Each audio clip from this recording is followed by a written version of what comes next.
ദൈവ തിരുനാമത്തിന് മഹത്വം ഉണ്ടാകട്ടെ. വളരെ പ്രധാനപ്പെട്ട ഒരു വിഷയം നമ്മുടെ വിചിന്തനത്തിന് പ്രയോജനപ്പെടുത്തക്ക നിലയിൽ ഇവിടെ പ്രസ്താവിക്കുവാൻ ഈ സമയത്ത് ഞാൻ ആഗ്രഹിക്കുകയാണ്. വാസ്തവത്തിൽ ഈ വിഷയം ഇവിടെ ഞാൻ പറയാൻ ആഗ്രഹിക്കുന്നത് നമ്മുടെയൊക്കെ മനസ്സിൽ വളരെ പതിഞ്ഞു കിടക്കുന്ന പരമ്പരാഗതമാകുന്ന ഒരു ചിന്താഗതി, അത് എത്രത്തോളം ശരിയാണ് തെറ്റാണ് എന്ന് സ്വയം വിലയിരുത്തേണ്ടതിന് ഒരവസരമുണ്ടാകട്ടെ എന്ന് വെച്ചാണ് ഞാനിത് പറയുന്നത്. ഭൂതം ഒഴിപ്പിക്കൽ, രോഗസൗഖ്യം, ഇതൊക്കെ ഏതോ ചില പ്രത്യേക സഭാ വിഭാഗങ്ങൾക്ക് മാത്രമായി നൽകപ്പെട്ടിരിക്കുന്ന ഒരു പ്രത്യേക ശുശ്രൂഷയാണെന്നും ബ്രദറൻ സമൂഹത്തെ സംബന്ധിച്ച് ഇങ്ങനെയുള്ള ഒരു സംവിധാനം, അതായത് ഭൂതമിറക്കുക, രോഗസൗഖ്യം പ്രാർത്ഥിച്ച് വാങ്ങുക, ഇതൊക്കെ തെറ്റായ ഒരു ചിന്താഗതിയാണെന്നും പരമ്പരാഗതമായി ചിന്തിക്കുകയും പഠിപ്പിക്കുകയും ചെയ്യുന്ന ആളുകളുണ്ട്. അതുകൊണ്ട് തന്നെ മഹാകവി KV സൈമൺ അവറുകളുടെ ജീവചരിത്രം സംബന്ധിച്ച് ബഹുമാന്യനായ TA കുര്യൻ സാഗർ മഹാകവി KV സൈമൺ സ്മരണകളിലൂടെ എന്ന തന്റെ ചരിത്ര പുസ്തകത്തിൽ എഴുതിയിട്ടുള്ള 2 സംഭവങ്ങൾ ഞാനിവിടെ ചൂണ്ടിക്കാണിക്കുവാൻ ഈ സമയത്ത് ആഗ്രഹിക്കുകയാണ്. അതിലൊന്ന് ഒരു ഭൂതമിറക്കലാണ്. ഞാൻ താമസിക്കുന്ന ഈ സ്ഥലത്ത് നിന്ന് ഒരു 3.5-4 കിലോമീറ്റർ അപ്പുറത്ത്, അല്ലെങ്കിൽ 5 കിലോമീറ്റർ അപ്പുറത്ത് നെല്ലിക്കാല എന്ന് പറയുന്ന ഒരു സ്ഥലമുണ്ട്. കോഴഞ്ചേരിക്ക് പോകുന്ന തെക്കേമലയ്ക്കും ഇലന്തൂരിനും ഇടയ്ക്കുള്ള സ്ഥലമാണ് നെല്ലിക്കാല എന്ന് പറയുന്നത്. തെക്കേമല നിന്ന് കഷ്ടിച്ച് ഒരു 2.5 കിലോമീറ്റർ കാണും. മഹാകവി KV സൈമൺ സാർ ജീവിച്ചിരുന്നത് ഇടയാറുംളയാണ്. അദ്ദേഹത്തിന്റെ കാലത്ത് അത്യപൂർവമായിരിക്കുന്ന ആത്മീയ ഉണർവും സുവിശേഷ പ്രഘോഷങ്ങളും ക്രിസ്തീയ സംവാദങ്ങളും നടന്നിരുന്നു എന്നുള്ളത് ഈ ദേശവാസികളായ എല്ലാ ക്രൈസ്തവർക്കും വളരെ വ്യക്തമായിട്ട് അറിയാവുന്ന ഒരു സത്യമാണ്. അദ്ദേഹം തന്റെ ആ ഉണർവ് പ്രസ്ഥാനം, വിയോജിത പ്രസ്ഥാനവും ആ ശുശ്രൂഷകളും അഭംഗുരം മുന്നേറുന്ന കാലഘട്ടത്തിൽ നടന്ന ഒരു സംഭവമായിട്ടാണ് ഈ സംഭവത്തെ വിലയിരുത്തപ്പെടുന്നത്. ഞാനിന്ന് പകലില് വാസ്തവത്തിൽ ഈ വിഷയം സംബന്ധിച്ച് ഒരു സ്ക്രിപ്റ്റ് എഴുതിയിട്ടപ്പോൾ 1-2 സഹോദരന്മാര് ഒരു പക്ഷെങ്കിൽ ഈ കാര്യം ചരിത്രത്തിൽ നടന്നതാണോ എന്നൊരു സന്ദേഹം അവരെ രേഖപ്പെടുത്തിയിട്ടുണ്ടായി. ഒരു പക്ഷെങ്കിൽ അവർക്ക് ആ കാര്യത്തെക്കുറിച്ച് വസ്തുനിഷ്ഠമായ അറിവ് ഇല്ലായിരിക്കും. അതുകൊണ്ടായിരിക്കാം അങ്ങനെ പ്രതികരിച്ചത് എന്ന് ഞാൻ ചിന്തിക്കുന്നു. ആ പ്രിയപ്പെട്ട സഹോദരന്മാരുടെയും കൂടെ അറിവിലേക്കാണ് ഈ വിഷയം ഞാൻ സൂചിപ്പിക്കുവാൻ ആഗ്രഹിക്കുന്നത്. നെല്ലിക്കാല എന്ന് പറയുന്ന സ്ഥലത്ത് മാർത്തോമ സ്വഭാവഭാവത്തിൽപ്പെട്ട ഒരു വീട്ടിലെ ഒരു പയ്യൻ, അവന്റെ പേര് അബ്രഹാം എന്നാണ്. ആ പയ്യന് ഏറിയ വർഷങ്ങളായി ഭൂതരോഗബാധയുണ്ട് എന്ന് പറയപ്പെടുന്നു. പല ആളുകളും ഇദ്ദേഹത്തിന്റെ ശരീരത്തിന്റെ ഭൂതങ്ങളെ പുറത്താക്കാൻ പലവരും ശ്രമിച്ചിട്ടുണ്ട് എന്നാണ് അറിയപ്പെടുന്നത്. എന്നാൽ ഇങ്ങനെ ഒരു വാർത്ത സൈമൺ സാറിന്റെ അരികിലെത്തുകയും ബഹുമാനായ സൈമൺ സാർ അദ്ദേഹത്തിന്റെ ശിഷ്യന്മാരിൽ ഒരുവനായിരുന്ന കുഞ്ഞിക്കാച്ചൻ എന്ന് പറയുന്ന ആളിനെയും കൂട്ടിക്കൊണ്ട് അവിടെ ഈ നെല്ലിക്കാലായിൽ ഭൂതബാധിതനായ അബ്രഹാമിന്റെ വീട്ടിൽ ചെന്നു. വീട്ടിൽ ചെന്നിട്ട് ഈ ഭൂതത്തെ സൈമൺ സാറ് ആ മുറിയിൽ കയറി ശാസിക്കുകയും അതിനെ പുറത്താക്കുകയും ചെയ്ത രംഗമാണ് ഈ ചരിത്രരേഖയിൽ എഴുതിയിട്ടുള്ളത്. ഇത് TA കുര്യൻ സാഗർ അവറുകൾ ഈ പുസ്തകത്തിൽ ഇങ്ങനെ എഴുതുന്നതിന് മുമ്പ് എന്റെ പിതാവ് ഈ കാര്യത്തെക്കുറിച്ച് എന്നോട് പറഞ്ഞിട്ടുള്ളത് എന്റെ ഓർമ്മയിലുണ്ട്. എന്ന് മാത്രമല്ല, സൈമൺ സാറിന്റെ അളിയൻ ഇടയാറുംള ചരിപ്പുറത്ത് ബഹുമാനായ സ്കറിയ ഉപദേശിയായിരുന്നു. അദ്ദേഹം എന്റെ ഗ്രാൻഡ് ഫാദറിന്റെ ഏറ്റവും മൂത്ത ജ്യേഷ്ഠനാണ്. അദ്ദേഹം മുഖാന്തരം എന്റെ പിതാവിനും ഈ സംഭവത്തെക്കുറിച്ച് വ്യക്തമായ അറിവുള്ളതാണ്. അങ്ങനെയാണ് എന്റെ പിതാവ് ബാല്യത്തിൽ തന്നെ ഈ കാര്യം എന്നോട് പറഞ്ഞിട്ടുള്ളത്. ഈ പുസ്തകം TA കുര്യൻ സാർ എഴുതിയത് പിന്നീടാണ് ഞാൻ വായിക്കുന്നത്. ആ പുസ്തകത്തിന്റെ 214 പേജിൽ അദ്ദേഹം വളരെ വ്യക്തമായി ഒരു ഭൂതമിറക്കൽ എന്നുള്ള ഹെഡിങ്ങിൽ തന്നെ ഈ കാര്യം രേഖപ്പെടുത്തിയിട്ടുണ്ട്. മലയാള വർഷം 1096 ഈ സംഭവം നടന്നത്. രാത്രി 7 മണി ആയപ്പോഴേക്ക് ഈ അബ്രഹാം എന്നു പേരുള്ള ഈ ബാലകനെ നിരന്തരമായി ഉപദ്രവിച്ചുകൊണ്ടിരുന്ന ഭൂതം അദ്ദേഹത്തെ ബാധിച്ചതായി അറിവ് കിട്ടി. സൈമൺ സാറും അദ്ദേഹത്തിന്റെ അളിയനായിരിക്കുന്ന ഇടയാറുമുള്ള ചരിപ്പുറത്ത് സ്കറിയ ഉപദേശിയും കുഞ്ഞിക്ക അപ്പച്ചനും ഒന്നിച്ചു ചേർന്ന് ഈ വീട്ടിലേക്ക് പോയി. അവിടെ ചെന്ന് ഈ രോഗിയുടെ മുറിയിൽ കയറി ഭൂതബാധിതനായ വ്യക്തിയെ നേരിൽ കണ്ടു. കണ്ടപ്പോൾ തന്നെ അല്പമല്ലാത്ത ചില പരിഭ്രമവും ചേഷ്ടകളും ഒക്കെ ഈ ഭൂതബാധിതനായ പയ്യൻ കാണിച്ചു. ഈ ഭൂതത്തെ സൈമൺ സാറ് പ്രാർത്ഥിക്കുകയും ഇറങ്ങിപ്പോകുവാൻ യേശുക്രിസ്തുവിന്റെ നാമത്തിൽ കൽപ്പിക്കുകയും ചെയ്തു. ആദ്യം പോകത്തില്ല എന്ന് പറഞ്ഞെങ്കിലും ഭൂതം ചാടിപ്പോയി എന്നാണ് വായിക്കുന്നത്. ചില ചേഷ്ടകളോടുകൂടി ഭൂതം ഉടൻ പോയിക്കൊള്ളാം എന്ന് പറയും. അതായത് നാളെ പോകാം, അടുത്ത ദിവസം പോകാം, 10 ദിവസം കഴിഞ്ഞു പോകാം എന്നൊക്കെ വാദങ്ങൾ പറഞ്ഞെങ്കിലും ഉടൻ പോകണം എന്ന് യേശുവിന്റെ നാമത്തിൽ പറയുകയും ഭൂതം അദ്ദേഹത്തെ വലിച്ച് ഇഴച്ച് ശരീരത്തിൽ നിന്ന് ഇറങ്ങിപ്പോവുകയും ചെയ്തു എന്ന് പറയുന്നു. ഇതിലെ നാട്ടുകാരായ ആളുകൾ എല്ലാവരും സാക്ഷികളാണ്. ആ വീട്ടിൽ അനേക ആളുകൾ തടിച്ചുകൂടിയിരുന്നു എന്ന് ചരിത്രരേഖ പറയുന്നു. ബ്രഹ്മരക്ഷസ് എന്ന് പറയുന്ന ഒരു ഭൂതമാണെന്നും മന്ത്രവാദികളെ കൊണ്ടുപോലും ഈ ഭൂതത്തെ പുറത്താക്കുവാൻ അസാധ്യമായിരുന്നു എന്നും ഒരു ബ്രാഹ്മണ സ്ത്രീ ചൊവ്വ വെള്ളി ദിവസങ്ങളിൽ രാത്രി തന്റെ അടുക്കിലേക്ക് വരുന്നതായി ഈ പ്രിയപ്പെട്ട അബ്രഹാം എന്ന് പറയുന്ന ബാലൻ പലപ്പോഴും സാക്ഷ്യം പറഞ്ഞിരുന്നതായും രേഖപ്പെടുത്തിയിട്ടുണ്ട്. എന്നാൽ ഈ ഭൂതത്തെ പുറത്താക്കുവാൻ സൈമൺ സാറിന്റെ പ്രാർത്ഥന കൊണ്ട് സാധിച്ചാൽ അദ്ദേഹത്തിന്റെ വേർപാട് പ്രസ്ഥാനത്തിൽ തന്നാട്ടുകാരായ ആളുകൾ വിശ്വസിച്ച് ചേർന്നുകൊള്ളാം എന്ന് അനേക ആളുകളും അന്ന് പറഞ്ഞു. ഏതായാലും അനേക ആളുകളുടെ സാന്നിധ്യത്തിലാണ് സൈമൺ സാർ പ്രാർത്ഥിച്ച് ഈ ഭൂതം ഇറങ്ങിയത്. സൈമൺ സാറ് പ്രാർത്ഥിച്ചുകൊണ്ട് ഭൂതം ഇറങ്ങിയെന്ന് ഞാൻ പറയുന്നതിനേക്കാൾ വിശ്വസിച്ചുകൊണ്ട് ഏത് ക്രിസ്തു ഭക്തർ പ്രാർത്ഥിച്ചാലും ഭൂതബാധിതരുണ്ടെങ്കിൽ ഭൂതം ഇറങ്ങും എന്ന് ഞാൻ വിശ്വസിക്കുന്നു. ഇത് ഒരു ചരിത്രരേഖയാണ്. ഇത് ഞാൻ എഴുതിയിട്ട ഒരു പ്രത്യേകമായിരിക്കുന്ന വിഷയം അല്ല. അപ്പോൾ എന്നോടൊരാൾ ചോദിച്ചു, ES പ്രാർത്ഥിച്ചാൽ ഭൂതം ഇറങ്ങുകയില്ലേ? ഞാൻ പ്രാർത്ഥിച്ച് ഭൂതബാധിതനായ ആളിന്റെ ശരീരത്തിൽ നിന്ന് ഭൂതം ഇറങ്ങിയിട്ടുണ്ട്. അതുപോലെ തന്നെ വേർപാടിലെ 1-2 സുവിശേഷന്മാര് അവരുടെ പ്രാർത്ഥിച്ച് ഭൂതം ഇറങ്ങിയ അനുഭവങ്ങൾ ഞാൻ നേരിൽ കണ്ടിട്ടുണ്ട്. എന്നാൽ നമ്മളിതിനെ അന്ധമായി എതിർക്കുന്നത് കരിസ്മാറ്റിക് വിഭാഗങ്ങളിലെ ആളുകൾ ഈ കാലത്ത് ഈ ഭൂതമിറക്കലും രോഗശാന്തിയും ഒരു സ്റ്റേജ് ഷോ ആയിട്ട് അവതരിപ്പിച്ചുകൊണ്ട് മുമ്പോട്ട് പോകുമ്പോൾ പ്രാക്ടിക്കലി ഇങ്ങനെയുള്ള കാര്യങ്ങൾ നടക്കാൻ സാധ്യതയില്ല എന്ന് നാം അങ്ങ് വിധി പ്രഖ്യാപിക്കുന്നു. വിശ്വസിച്ചുകൊണ്ട് കർത്താവായ യേശുക്രിസ്തു നാമത്തിൽ അങ്ങനെയുള്ള സാഹചര്യത്തിൽ നമുക്ക് പ്രാർത്ഥിച്ചാൽ അല്ലെങ്കിൽ ശാസിച്ചാൽ ഭൂതങ്ങൾ ഇറങ്ങും. അത് നമ്മുടെ പ്രാർത്ഥനയുടെ ശക്തിയല്ല, യേശുക്രിസ്തുവിന്റെ നാമത്തിന്റെ ശക്തിയാണെന്ന് പൂർണ്ണമായി നമുക്ക് വിശ്വസിക്കാം. നമ്മുടെ കർത്താവായ യേശുക്രിസ്തുവിന്റെ ഐഹിക ജീവിത നാളുകളിൽ ഭൂതബാധിതരായ അനേക ആളുകളെ അവന്റെ അടുക്കൽ കൊണ്ടുവരികയും അവൻ അവയെ ശാസിച്ച് അകറ്റുകയും ചെയ്തു. മർക്കോസിന്റെ സുവിശേഷം 5-ാം അധ്യായത്തിൽ രേഖപ്പെടുത്തിയിരിക്കുന്ന ഈ 6000 ഭൂതങ്ങൾ ഒരു മനുഷ്യർ കൂടി കൊണ്ട ലെഗിയോൻ, ആ ലെഗിയോനിൽ ഉണ്ടായിരുന്ന ഭൂതങ്ങളെ യേശുക്രിസ്തു പുറത്താക്കിയതായി നമ്മൾ വായിക്കുന്നുണ്ട്. അതുപോലെ ഭൂതരോഗബാധിതരായ പല ആളുകളെയും യേശുക്രിസ്തു തന്റെ ഐഹിക നാളുകളിൽ സൗഖ്യമാക്കിയതായി വിശുദ്ധ വേദപുസ്തകം പറയുന്നു.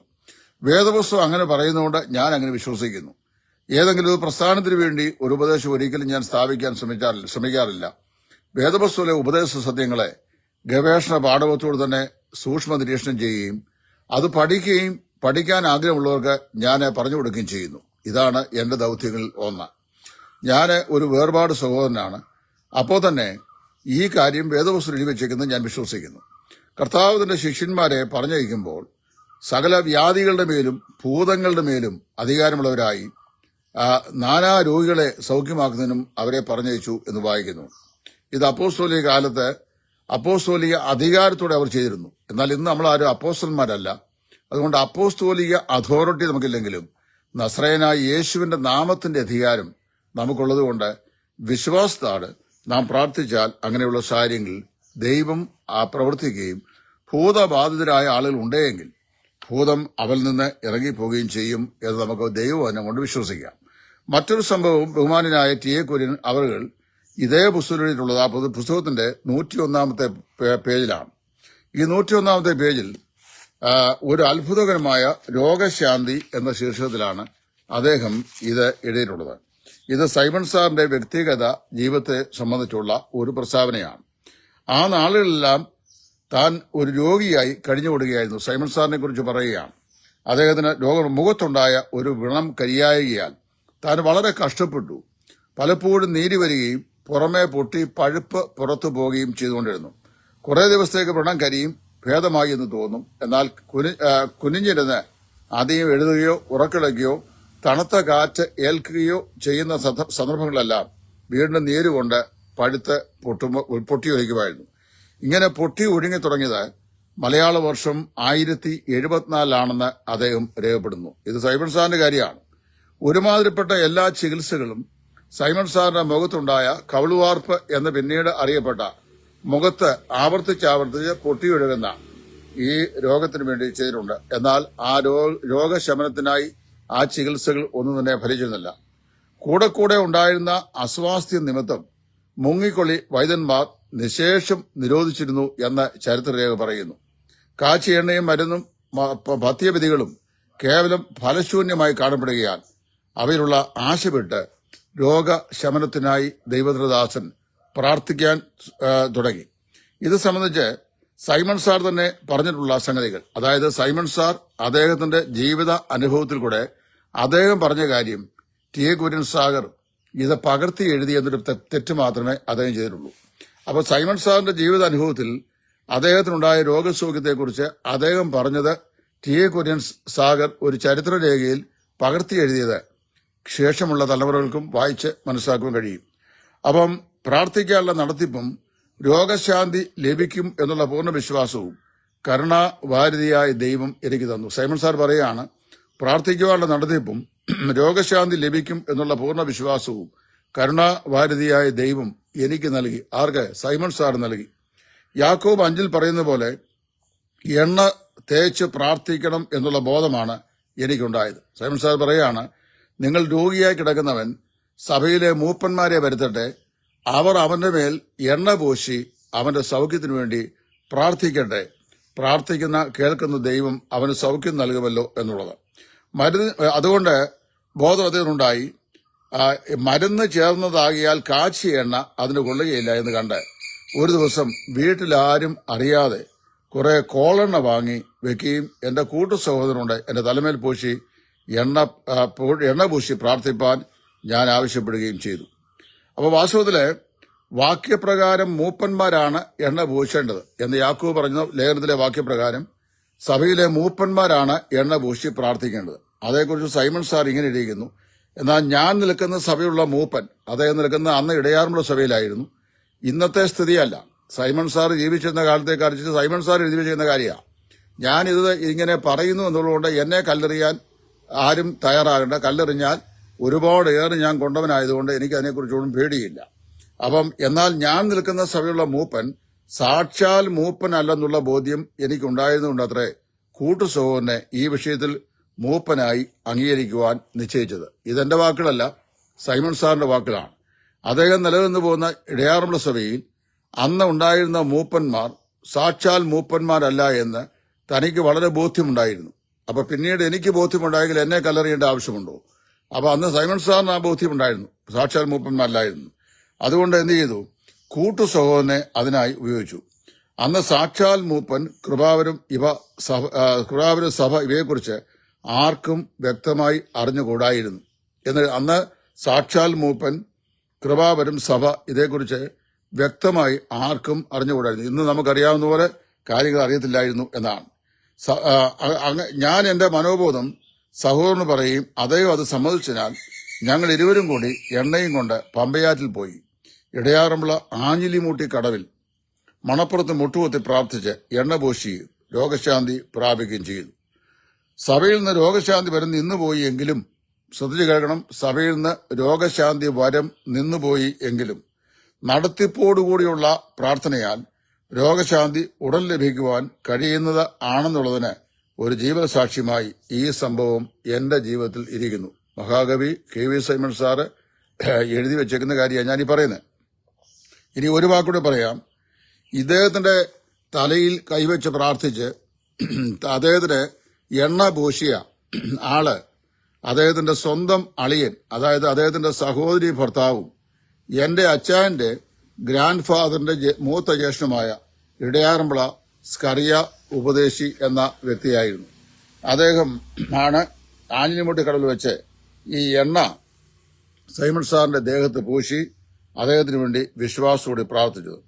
അപ്പം രോഗശാന്തി ലഭിച്ചതോടുകൂടെ ആ കാലത്ത് പലർക്കും ഉണ്ടായതുപോലെ ചികിത്സ ആവശ്യമില്ലെന്നും ചികിത്സ തെറ്റാണെന്നും ഞങ്ങൾക്ക് തോന്നി. സൈമൺ സാറിന് ആ കാലഘട്ടങ്ങളിൽ തോന്നിയ തോന്നലിനെ കുറിച്ചാണ് പറയുന്നത്. ഇനിയും ചികിത്സ ആവശ്യമില്ല, രോഗശാന്തിക്ക് വേണ്ടി ദൈവത്തിൽ ആശ്രയിച്ചാൽ മതിയെന്ന് പൊതുവെ രോഗശാന്തി വിദഗ്ധന്മാരായ ആളുകൾ പറയുന്ന ചിന്താഗതി സൈമൺ സാറിന്റെ ജീവിതത്തിൽ ഉണ്ടായി.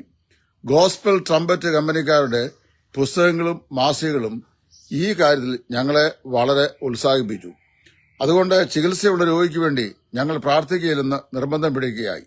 ഇത് നിമിത്തം പലർക്കും വിഷമവും ദുഃഖവും ഉണ്ടായി. സൈമൺ സാറിന്റെ കാലത്തൊക്കെ ഓരോ സമയത്ത് ഓരോ ആളുകൾക്കുണ്ടാകുന്ന ഓരോ തോന്നലുകളാണ്.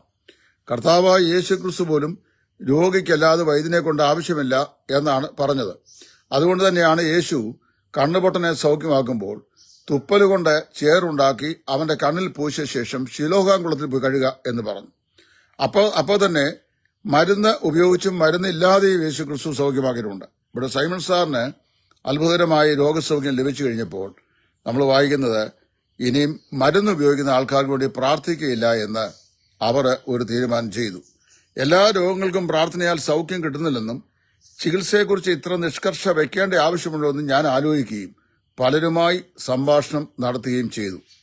അങ്ങനെ വിശിഷ്യ വലിയ നിർബന്ധികളായ ഗോസ്പൽ ട്രംപറ്റുകാരുടെ പുസ്തകങ്ങൾ, അതെനിക്ക് തോന്നുന്നത് ഏതോ ബ്രിട്ടീഷുകാരുടെ ഒരു പ്രത്യേക പ്രസ്ഥാനത്തിൽ കിട്ടുന്ന പുസ്തകമായിരിക്കണം ആ കാലത്ത്. അപ്പോൾ പുസ്തകങ്ങൾ വായിക്കുകയും ചെയ്തപ്പോൾ പ്രാർത്ഥനയാൽ ചിലപ്പോൾ രോഗസൗഖ്യം ലഭിക്കുകയും രോഗശാന്തി വരം ചിലർക്ക് ലഭിക്കുന്നുമുണ്ടെന്നും ഞാൻ മനസ്സിലാക്കി. ചികിത്സ തെറ്റാണെന്ന് പറഞ്ഞുകൂടാ ഇത്യാദി വിളംബം വിന എനിക്ക് മനസ്സിലായി. അപ്പോൾ അദ്ദേഹം പിന്നീട് ഒരു കണ്ടെത്തൽ എത്തിച്ചേർന്നു. രോഗശാന്തി ഒരു വരവ് നിലയിൽ സഭയിൽ നിന്ന് നിന്നുപോയെങ്കിലും ആവശ്യാനുസരണം ഭക്തിയോടുകൂടിയ പ്രാർത്ഥനയ്ക്ക് മറുപടി എന്ന നിലയിൽ രോഗസൗഖ്യം ഇന്നും സംഭവിക്കാം. പക്ഷേ നമ്മുടെ സജിത്തും കൂട്ടരും ഒക്കെ ചെയ്യുന്ന പോലെ തങ്കവും താരവും ഒക്കെ സ്റ്റേജിൽ ഷോ ചെയ്യുന്ന പോലെ ഇവിടെ രോഗശാന്തി വിൽപ്പന ചരക്കാക്കി വിൽക്കുന്ന സംവിധാനം ദൈവസഭയ്ക്ക് ഇല്ല. എന്നാൽ ശരിയായി രക്ഷിക്കപ്പെട്ടവരും വിശുദ്ധ ജീവിതത്തിന് വില കൊടുക്കുന്നവനും ദൈവത്തിൽ പൂർണ്ണമായി ആശ്രയിച്ച് വിശ്വസിക്കുന്നവനും പ്രാർത്ഥിച്ചാൽ ദൈവം ഇതിന് മറുപടി തരുമെന്ന് വിശ്വസിച്ചുകൊണ്ട് പ്രാർത്ഥിക്കുകയും ചെയ്യുന്ന ആളുകൾക്ക് ആ നിലയിൽ സൗഖ്യം ലഭിക്കും. ഇത് സൈമന്റെ ജീവിതത്തിലെ അതിപ്രധാനമായ ഒരു ഘട്ടമായിരുന്നു എന്ന് രേഖപ്പെടുന്നു. വിശ്വാസത്തോടുള്ള പ്രാർത്ഥനയെ കർത്താവ് കേൾക്കുകയും രോഗശമനം നൽകുകയും ചെയ്തിരിക്കുന്ന ഒരു സമയമാണ് ഇതെന്ന് എനിക്ക് വളരെ വ്യക്തമായി ബോധ്യമായി എന്നാണ് അദ്ദേഹം എഴുതുന്നത്. എന്നാൽ ഇന്നത്തെ രോഗശാന്തി പ്രഖ്യാപനവും ഈ സംഭവവുമായി യാതൊരു ബന്ധവും ഇല്ല. ഇത് സൈമൺ സാറിന് ലഭിച്ച ഈ അത്ഭുതാവഹമായ രോഗസൗഖ്യത്തെക്കുറിച്ച് ഈ പ്രദേശങ്ങളിലുള്ള സകല ആളുകൾക്കും നന്നായിട്ട് അറിയാം. അവരെല്ലാവരും ഈ കാര്യങ്ങളെക്കുറിച്ച് മനസ്സിലാക്കിയിട്ടുള്ള ആളുകളാണ്. അപ്പം അദ്ദേഹത്തിന്റെ കുടുംബ ബന്ധു എന്ന നിലയിൽ എന്റെ പിതാക്കന്മാർക്കും ഈ കാര്യം വളരെ വ്യക്തമായി ബോധ്യമുള്ളതാണ്. അപ്പോ വാസ്തവത്തില് ഇപ്പോൾ ഭൂതങ്ങൾ ഇന്നും ചില മനുഷ്യരിൽ പ്രൊസസ് ചെയ്യാറുണ്ട്. അത് ഈ നമ്മളിന്ന് കരിസ്മാറ്റിക് ഗ്രൂപ്പുകൾ കാണുന്ന കാര്യങ്ങൾ കണ്ടുകൊണ്ടാണ് പലപ്പോഴും കാര്യങ്ങളെ വിലയിരുത്തുന്നത്. ഇപ്പൊ ഈ എന്നോട് ആൾ ചോദിച്ചു, ഈ നിങ്ങൾക്ക് എന്താണ് ഭൂതശാന്തി ശുശ്രൂഷ ഇല്ലാത്തത്? അതിന് ഞാനൊരു മറുപടി പറഞ്ഞു. ഞങ്ങളിലുള്ള ഭൂതങ്ങളെല്ലാം കർത്താവായ യേശുവിനെ രക്ഷിതാവ് കർത്താവുമായി ഞങ്ങൾ സ്വീകരിച്ചപ്പോൾ സ്വമേധയാ ഒഴിഞ്ഞുപോയി. യേശു ക്രിസ്തുവിന്റെ രക്തം ഞങ്ങളുടെ പാപങ്ങൾക്ക് ശുദ്ധീകരണം വരുത്തിയപ്പോൾ ഭൂതങ്ങൾ ഒഴിഞ്ഞുപോയിട്ട് ഞങ്ങൾ ഭൂതശാന്തി പ്രാപിച്ചവരായിട്ടാണ് കർത്താവിന്റെ സഭയുടെ അംഗങ്ങളുമായത്. അതുകൊണ്ട് സഭാ അന്തരീക്ഷത്തിൽ വന്ന ശേഷം ഭൂതങ്ങളെ പുറത്താക്കുന്ന സംവിധാനം ഞങ്ങൾക്കില്ല എന്ന് ഞാൻ പറഞ്ഞു. എന്റെ സ്റ്റാൻഡ് അതാണ്. അതായത് രക്ഷിക്കപ്പെട്ട ഒരു മനുഷ്യനെയും ലോകത്തിലെ ഒരു ഭൂതവും ബാധിക്കുകയില്ല. 91 സംഖ്യകളിൽ അങ്ങനെയാണ് വായിക്കുന്നത്. ഒരനർത്ഥവും നിനക്ക് ഭവിക്കുകയില്ല, ഒരു ബാധയും നിന്റെ കൂടാരത്തിന് അടുക്കുകയില്ല എന്ന് പറഞ്ഞു കഴിഞ്ഞാൽ മന്ത്രവാദമോ കൂടോത്രമോ ക്ഷുദ്രമോ ശകുനമോ രാശിചക്രം കൊണ്ടുള്ള ദോഷങ്ങളോ ചൊവ്വാദോഷമോ ഇങ്ങനെയുള്ള യാതൊരു ദോഷങ്ങളും രക്ഷിക്കപ്പെട്ട ഒരു വിശ്വാസിക്ക് ഉണ്ടാവുകയില്ല എന്നാണ് ഒരു ദൈവദാസനാകുന്ന ഞാൻ വിശ്വസിക്കുന്നത്. ഞാൻ ഇന്നലെ അങ്ങനെ വിശ്വസിച്ചു, ഇന്ന് അങ്ങനെ വിശ്വസിക്കുന്നു, നാളെയും അങ്ങനെ തന്നെ ഞാൻ വിശ്വസിക്കുന്നു. അപ്പോൾ തന്നെ വിശ്വാസത്തോടുകൂടിയ പ്രാർത്ഥനയിൽ ചില പ്രത്യേക കാര്യങ്ങൾ ചില ആളുകൾക്ക് രോഗസൗഖ്യം ലഭിക്കും എന്നും ഞാൻ പൂർണ്ണമായി വിശ്വസിക്കുന്നു. അതിന്റെ ഒരു ഉദാഹരണം ചൂണ്ടിക്കാണിക്കാൻ വേണ്ടി സൈമൺ സാറിന്റെ ജീവചരിത്രത്തിൽ നിന്ന് ഞാൻ ഈ ഭാഗം ചൂണ്ടിക്കാണിച്ചു എന്ന് മാത്രമേ ഉള്ളൂ. ഇത് ഈ നാട്ടിൽ എല്ലാവർക്കും അറിയാവുന്ന ഒരു വസ്തുതയാണ്. എന്നാൽ ഇന്ന് നമുക്ക് സംഭവിച്ചേക്കുന്ന ഒരു തകരാറ് ഞാൻ പറയാം. പ്രാർത്ഥനയാകട്ടെ വിശ്വാസമാകട്ടെ, അത് അനുഭവത്തിൽ നിന്ന് ഒരു സാങ്കേതികത്വത്തിലേക്ക് വഴിമാറുമ്പോൾ സ്വാഭാവികമായും നമ്മുടെ പ്രാർത്ഥനകൾക്ക് മറുപടി ലഭിക്കാറില്ല. നമ്മൾ പ്രാർത്ഥിക്കാൻ വാസ്തവത്തിൽ പോയിരിക്കുമ്പോൾ ഒരു ടെക്നിക്കൽ പ്രെയർ, സാങ്കേതികമായൊരു പ്രാർത്ഥന നമ്മൾ ഉരുവിട്ടുകൊണ്ട് ഒരു ഭൂതം ബാധിതനായ മനുഷ്യന്റെ അടുത്ത് ചെന്നാൽ ആ ഭൂതം ഇറങ്ങിപ്പോവുകയില്ല. ഞങ്ങൾ ബാംഗ്ലൂരിൽ താമസിക്കുന്ന സമയത്ത് ഞാൻ പഠിച്ച ബെറിയൻ ബാപ്റ്റിസ്റ്റ് ബൈബിൾ കോളേജ് ആൻഡ് സെമിനാരി, അതിന്റെ പ്രസിഡന്റായിരുന്ന ഡോക്ടർ ജേക്കബ് ചെല്ലി, ഞങ്ങൾ ഒരിക്കൽ ഒന്നിച്ച് ബോംബെയിൽ ഒരു ശുശ്രൂഷയ്ക്കായി പോയ സമയത്ത്, ടീമായി പോയ സമയത്താണ് ഒരു വില്ലേജിൽ വെച്ച് ബാധിതയായ ഒരു പെൺകുട്ടിയുടെ ശരീരത്തിൽ നിന്ന് അക്ഷരീകമായി പ്രാർത്ഥിച്ച് ഭൂതം ഈ പെൺകുട്ടിയെ നിലത്തിട്ട് പിടച്ച് അതിന്റെ ശരീരത്തിൽ നിന്ന് പോയിട്ട് ആ കുട്ടി വിശ്വാസത്തിലേക്ക് വരുന്നത് ഞങ്ങൾ കണ്ടത് എന്റെ ഓർമ്മയിലുണ്ട്. അതുപോലെ മൂർഖം പാമ്പ് കടിച്ച ഒരു ബ്രാഹ്മണ സ്ത്രീ പുതുതായി വിശ്വാസത്തിൽ വന്നയാളാണ്. അവളെ വീട്ടുകാരെല്ലാവരും അവളെ വിശ്വാസത്തിൽ വന്നുകൊണ്ടാണ് പാമ്പ് കടിച്ചത്, മരിച്ചു പോകും എന്ന് പറഞ്ഞ് അതിഭയാനകമായ പ്രശ്നമുണ്ടായി കഴിഞ്ഞപ്പോൾ ഇദ്ദേഹം ആ സ്ത്രീക്ക് വേണ്ടി പ്രാർത്ഥിച്ച് അത്ഭുതകരമായ സൗഖ്യം ആ സ്ത്രീക്ക് ലഭിച്ചത് ഞങ്ങൾ കോളേജിലെ ഒരുപറ്റം സ്റ്റുഡൻസ് സാക്ഷികളായി. അപ്പൊ ഇതൊന്നും സാക്ഷ്യം വഹിച്ചുകൊണ്ട് ഞാനൊരു ബന്ധുക്കൂസുകാരനോ കരിസ്മാറ്റിക്കാരനോ ആണെന്ന് വ്യാഖ്യാനിക്കരുത്. ഇത് നടന്ന ചില സംഭവം ഞാൻ പറയാം. അതുകൊണ്ട് എല്ലാ സ്ഥലത്തും മൂക്കമ്പാമ്പ് കടിച്ചാൽ ആ പ്രാർത്ഥിച്ചാൽ ജീവിക്കുമെന്ന് ഞാൻ വിശ്വസിക്കാറില്ല. മൂക്കമ്പാമ്പ് കടിച്ചാൽ ഉടനെ ആശുപത്രിയിലേക്ക് പോകണം. കാരണം വളരെ വേഗത്തിൽ 8 മിനിറ്റിനുള്ള ആശുപത്രിയിൽ ചെല്ലാൻ കഴിഞ്ഞാൽ ലൈഫ് സേവ് ചെയ്യാൻ കഴിയുമെന്നാണ് ആധുനിക വൈദ്യശാസ്ത്രം പറയുന്നത്. എന്നാൽ ചില പ്രത്യേക സാഹചര്യങ്ങളിൽ അങ്ങനെ സംഭവിക്കുന്നുണ്ട്. നമ്മൾ സാധു സുന്ദർ സിംഗിന്റെ ജീവചരിത്രം പഠിക്കുമ്പോൾ അദ്ദേഹത്തിന്റെ നെറ്റിയെ പാമ്പിനെ കൊണ്ട് കൊത്തിപ്പിച്ച രംഗം, അതായത് താൻ സുവിശേഷം സ്വീകരിച്ച് രക്ഷിക്കപ്പെട്ടു എന്നുള്ളതുകൊണ്ട് നെറ്റിമേൽ പാമ്പിനെയും കൊണ്ട് കടിപ്പിച്ചിട്ട് തനിക്ക് മൃത്യു സംഭവിക്കാതിരുന്ന ചരിത്രം എഴുതിയത് ഞാൻ വായിച്ചിട്ടുണ്ട്. ചില കാര്യങ്ങളൊക്കെ ചില സാഹിതികൾ കാണപ്പെടുന്ന അതിശോക്തിയാണെങ്കിലും എല്ലാ കാര്യങ്ങളും അതിശോക്തിയിൽ വരുന്നില്ല. എന്നാൽ അപ്പോൾ തന്നെ ഇന്നത്തെ സ്റ്റേജുകളിൽ കാണുന്ന പെർഫോമൻസ്, അതായത് ക്യാമറയുടെയും യൂട്യൂബിന്റെയും അകമ്പടിയുടെ മുമ്പാകെ നടത്തപ്പെടുന്ന രോഗശാന്തികൾ, അതുപോലെ ഭൂതമിറക്കലുകൾ, പിന്നെ വീര്യപ്രവൃത്തികൾ, ഇങ്ങനെയുള്ള യാതൊരു സംഗതികളും ഞാൻ വിശ്വസിക്കുന്നില്ല. അത് സുവിശേഷ കച്ചവടമാണെന്ന് പൂർണ്ണമായി ഞാൻ വിശ്വസിക്കുന്നു. അപ്പൊ സൈമൺ സാറിന്റെ ജീവിതത്തിൽ ഇങ്ങനെ 2 സംഭവം ഉണ്ടായിട്ട്, ഒന്ന്, സാർ പ്രാർത്ഥിച്ച് അബ്രഹാം എന്ന് പറയുന്ന ഒരു ബാലകന്, ഇപ്പൊ ആ വ്യക്തി സൈമൺ സാറിനെ ജീവിതത്തിൽ കണ്ടിട്ടുള്ളവനല്ല, പയ്യനാണ്. അപ്പൊ അത് എന്നെ പരിചയമുണ്ടോ എന്ന് സൈമൺ സാർ ചോദിക്കുമ്പോൾ അറിയാം എന്ന് പറഞ്ഞു. എവിടെ വെച്ച് എന്ന് ചോദിച്ചപ്പോൾ ആറാട്ടുപുഴ കൺവെൻഷൻ മണപ്പുറത്ത്. അപ്പൊ സൈമൺ സാർ ആ കാലഘട്ടങ്ങളിൽ ആറാട്ടുപുഴ മണപ്പരപ്പിൽ കൺവെൻഷൻ നടന്ന കാലഘട്ടങ്ങളായിരുന്നു. അപ്പൊ ആ കൺവെൻഷൻ മണപ്പുറത്ത് കണ്ടിട്ടുണ്ടെന്ന് പറഞ്ഞു. ആ പയ്യൻ ആറാട്ടുപുഴ പോയിട്ടില്ല, ആറാട്ടുപുഴ കൺവെൻഷൻ കണ്ടിട്ടില്ല, സൈമൺ സാറിനെ അതിനു മുമ്പ് കണ്ടിട്ടില്ല, കണ്ടിട്ടുണ്ട് എന്ന് പറഞ്ഞു. അപ്പൊ വാസ്തവത്തില് ഭൂതങ്ങൾക്ക് ഇങ്ങനെയുള്ള കഴിവുണ്ട്. അവർ ഊടാടി നടക്കുന്നവരാണ്. അതുകൊണ്ട് അവർക്ക് ദേശത്തെ പല കാര്യങ്ങളെ സംബന്ധിച്ചും അറിയാം. ഈ ഭൂതബാധിതനായ പയ്യനെ കുറിച്ച് പറയുന്നത്, ആരെ കണ്ടാലും കാണുന്ന ആളുകളുടെ ഭൂതകാല ചരിത്രം ഈ ഭൂതം വിളിച്ചു പറയുമായിരുന്നു. പിശാചിന് ഒരു പരിധിവരെ അതിന് കഴിവുണ്ടെന്നാണ് ഈ YS എഗിൽ സാറിന്റെ സാത്താനും പ്രവർത്തന പദ്ധതിയും എന്ന പുസ്തകത്തിന്റെ പഠനത്തിലൂടെ ഞാൻ വായിച്ച് മനസ്സിലാക്കിയിട്ടുള്ളത്. പൂർവ്വകാലങ്ങളും ഭാവി കാലങ്ങളിൽ ചിലതൊക്കെയും പറയാൻ പിശാചിന് സാധിക്കും. അവിടെയാണ് ഈ വെളിച്ചപ്പാട് ലക്ഷണം പറയുന്ന ആളുകളുടെ ശുശ്രൂഷകൾ കൊണ്ട് പല കാര്യങ്ങളും അവർ പറയുന്നതും ഏതാനും ചിലതൊക്കെ സംഭവിക്കുന്നത്. അപ്പൊ സൈമൺ സാറ് എന്ത് ചെയ്തു? അദ്ദേഹത്തിന് വേണ്ടി പ്രാർത്ഥിച്ചു. അവിടെ സൈമൺ സാറിന്റെ ശക്തി ഞാൻ വിശ്വസിക്കുന്നില്ല.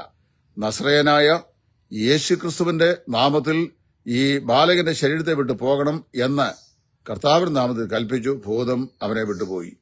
തന്റെ സ്വന്തം ജീവിതത്തിൽ അനേക വൈദ്യന്മാർ, ഓമല്ലു വൈദ്യൻ, ഇവിടെ അറിയപ്പെടുന്ന മാടോലി വൈദ്യൻ, പല വൈദ്യന്മാരാലും ചികിത്സ ചെയ്തിട്ടും യാതൊരു നിലയിലും സൗഖ്യം പ്രാപിക്കാതിരുന്ന തന്റെ കവള് പൊട്ടി ഒഴുകുന്ന മാരകരമായ രോഗത്തിന് അത്യപൂർവമായ നിലയിൽ, അത്ഭുതഭാഗമായ നിലയിൽ പ്രാർത്ഥനയിൽ ഉടനടി സൗഖ്യം ലഭിച്ചു എന്നാണ് നമ്മൾ തിരുവഴുത്തിൽ വായിക്കുന്നത്. ഇന്ന് പ്രാർത്ഥിക്കുമ്പോൾ വാസ്തവത്തില് കുറേശ്ശെ ശരിയായി, 10% ശരിയായി, ഒരു 50% ഏറെക്കുറെ ശരിയായിട്ടുണ്ട്.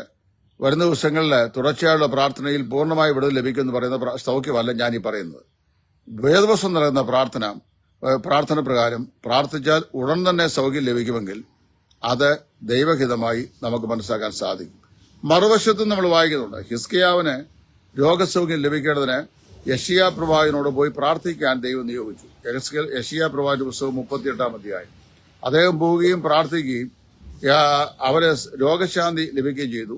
എന്നാൽ അവന്റെ പുറത്തുള്ള മാരകരമായ പരു അത് സൗഖ്യമാകുന്ന അത്തിപ്പഴക്കട്ട ഉടന്ന് അവന്റെ പുറത്തിടാനായിട്ട് ദൈവം പ്രവാചകൻ മുഖാന്തരം കൽപ്പിക്കുകയും അങ്ങനെ ചെയ്യുകയും ചെയ്തു എന്നും വായിക്കുന്നുണ്ട്. രണ്ട് നിലയിലുള്ള സൗഖ്യമാണ് ദൈവം നൽകുന്നത്. ഒന്ന്, മരുന്നിൽ കൂടി ദൈവം നൽകുന്ന സൗഖ്യം. അത് നാട്ടുവൈദ്യമോ ഹോമിയോപ്പതിയോ അലോപ്പതിയോ മറ്റേത് ആയുർവേദമോ ഏത് ചികിത്സാ വിധിയോ ആവാം. മരുന്നിലൂടെ ചെയ്യുന്ന ദൈവികമായ രോഗ ശുശ്രൂഷ. രണ്ട്, പെട്ടെന്ന് തന്നെ ദൈവം മരുന്ന് കൂടാതെ ചെയ്യുന്ന രോഗ ശുശ്രൂഷ. അപ്പൊ ഇങ്ങനെയുള്ള 2-3 സംഭവങ്ങളുണ്ട്. തിരുവനന്തപുരം താമസിച്ചു വന്ന ബഹുമാന്യനായ നമ്മുടെ KB ജോൺസ് സാറ്, അദ്ദേഹം ആശയ്ക്ക് വിരോധമായി ആശയോടെ എന്നൊരു പുസ്തകം എഴുതിയിട്ടുണ്ട്. ആ പുസ്തകങ്ങൾ നമ്മുടെ ആളുകൾ ഒക്കെ ഈ പുസ്തകങ്ങളൊക്കെ വായിക്കണം. ഞാൻ എവിടുന്നെങ്കിലുമൊക്കെ തപ്പിപ്പിറക്കി ഇത് പറയുമ്പോൾ ആയിരിക്കാൻ നിങ്ങൾ ചില ആളുകൾ ഇങ്ങനെയൊക്കെ സംഭവം ഉണ്ടായിട്ടുണ്ടോ എന്ന് അറിയുന്നു.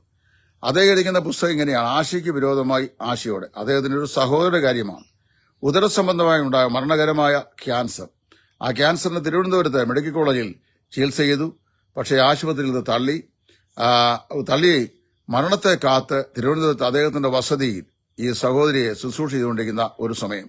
യെശയ്യാ പ്രവാചകന്റെ പുസ്തകം 38 എഴുതിക്കുന്ന പോലെ ഹിസ്കിയാവിന് രോഗസൗഖ്യം നൽകുവാൻ അത്തിപ്പഴക്കട്ട ഉണ്ടെന്ന് അവന്റെ വ്രണത്തിന്മേലിടുവാൻ ദൈവം കൽപ്പിച്ച രംഗം അദ്ദേഹത്തിന്റെ ഓർമ്മയിൽ വരികയും സാക്ഷാൽ ബ്രദറങ്കാരനായ KB ജോൺസ് സാറ് അത്തിപ്പഴം വാങ്ങിച്ചുകൊണ്ട് വന്ന് ഈ പെങ്ങളുടെ വയറിൽ, അതായത് ക്യാൻസർ മുഖാന്തരം വീർത്തു നിൽക്കുന്ന വയറിൽ ഈ അത്തിപ്പഴക്കട്ടയിട്ട് ദൈവസന്നിധിയിൽ പ്രാർത്ഥിക്കുകയും ചെയ്തു. പ്രാർത്ഥന കഴിഞ്ഞപ്പോൾ ഉദരത്തിൽ നിന്ന് ഒരു വലിയ പൊട്ടലുണ്ടായി. പൊട്ടലില് 6, 8, 10 കോട്ടൺ സാരികൾ ഒപ്പിയിട്ടും തീരാത്ത വിധം ഉദരത്തിൽ നിന്ന് പഴുപ്പ് നദി പോലെ ഒഴുകി എന്നാണ് പറയുന്നത്. അങ്ങനെ ഒഴുകി അവസാനം വീട്ടുകാരും നാട്ടുകാരും ഒക്കെ ചേർന്ന് ആശുപത്രിയിൽ കൊണ്ടുപോകണം, ഇത് വയറ് തുന്നിക്കെട്ടണം എന്നെല്ലാം നിർബന്ധിച്ചെങ്കിലും വേദപുസ്തകത്തിലെ ഉപദേശത്തെയും വചനത്തെയും പൂർണ്ണമായും വിശ്വസിച്ച സാറ് അതിനെ വിസമ്മതിച്ചു. 6-7 ദിവസങ്ങൾ 3-4 ദിവസങ്ങൾ ഈ പഴുപ്പ് ഇങ്ങനെ ഒഴുകിക്കൊണ്ടേ ഇരുന്നു. ആ സഹോദരി പൂർണ്ണമായും സൗഖ്യം പ്രാപിച്ചു. വയറിലുണ്ടായിരുന്ന മുഴുവൻ പഴുപ്പും പൊട്ടി ഒരു ദ്വാരത്തിലൂടെ പുറത്തേക്ക് ഒഴുകി. 8-10 കോട്ടൺ സാരികൾ കീറി ആ പഴുപ്പുകൾ മൊത്തം ഒപ്പിയെടുത്തു.